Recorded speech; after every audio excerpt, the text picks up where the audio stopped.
दोस्तों आज एक बार फिर भारतीय रिसर्चर्स के लिए कमेंट बॉक्स में जय हिंद जरूर लिखेगा, क्योंकि इन्होंने एक ऐसे रिसर्च को जन्म दिया है जिसकी मदद से हजारों लाखों नहीं बल्कि करोड़ों जिंदगियां बचाई जा सकती हैं। जहां भारतीय रिसर्चर्स ने एक ऐसी तकनीक को डेवलप किया है जिससे बायोमेडिकल वेस्ट को आसानी से डिकम्पोज किया जा सकता है। आप ये बात जानकर के हैरान हो जाएंगे कि पूरी दुनिया में हर साल करीब 2 बिलियन टन ऐसे बायोमेडिकल वेस्ट को प्रोड्यूस किया जाता है, जिसका 40 से 45% हिस्सा ही रिसाइकल हो पाता है। बाकी का बचा हुआ लेफ्ट राइट डंप कर दिया जाता है, जिससे करोड़ों तरह की बीमारियां फैलती हैं। आइए छोटे से वीडियो में इस पूरी डेवलपमेंट को समझते हैं। बस हमें सपोर्ट करने के लिए इस वीडियो को लाइक और चैनल को सब्सक्राइब जरूर कीजिएगा। दोस्तों हम बात कर रहे हैं NIIST के बारे में, यानी कि national institute for interdisciplinary science and technology के बारे में। ये तिरुवनंतपुरम बेस्ड इंस्टीट्यूट है, जिन्होंने रिसेंटली एक ऐसी टेक्निक डेवलप की है जिससे बायोमेडिकल वेस्ट को सॉइल यानी मिट्टी में कन्वर्ट किया जा सकता है। जहां पर रिपोर्ट्स में बताया गया कि बायोमेडिकल वेस्ट में लिक्विड एंड सॉलिड दोनों तरीके के वेस्ट प्रोड्यूस होते हैं और इसमें बहुत सारे बैक्टीरियाज होते हैं। अगर इसे सड़ने के लिए छोड़ दिया जाए तो भी इसमें से कई ऐसी हार्मफुल गैसेस निकलती हैं जो एनवायरनमेंट को पॉल्यूट करती हैं। इसके अलावा लोगों तक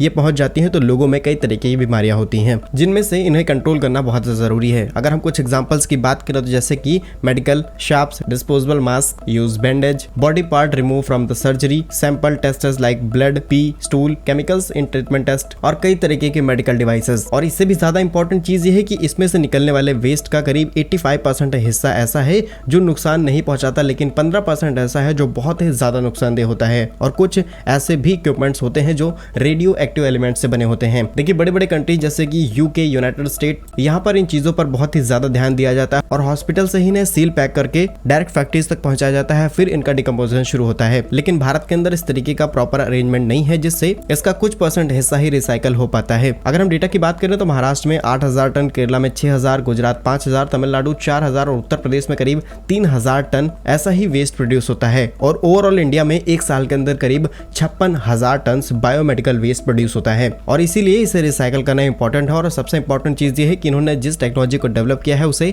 पेटेंट के लिए भी भेजा जा चुका है। जहां पर NIIST ने बताया है कि यहाँ पर जो मशीनरी इस्तेमाल की जाती है वो पूरी तरीके से ऑटोमेटिक, यहाँ पर ह्यूमन इन्वॉल्वमेंट नहीं है। इसके अलावा इन्होंने इस टेक्नोलॉजी को बायो वस्तुम सॉल्यूशंस को ट्रांसफर कर दिया है, जिससे इसको अब वो बड़े स्केल पर प्रोड्यूस कर सकते हैं। ये एक केरला बेस्ड स्टार्टअप है और ये देश के लिए बहुत जरूरी है, क्योंकि जो लोग इस वेस्ट को कलेक्ट करते हैं उनमें भी कई बार कई तरीके के ऐसे वायरसेस पहुंच जाते हैं जो उनमें नहीं पहुंचने चाहिए थे। काफी बड़ा सॉल्यूशन निकाला है भारत की इस साइंस टेक्नोलॉजी इंस्टीट्यूट ने।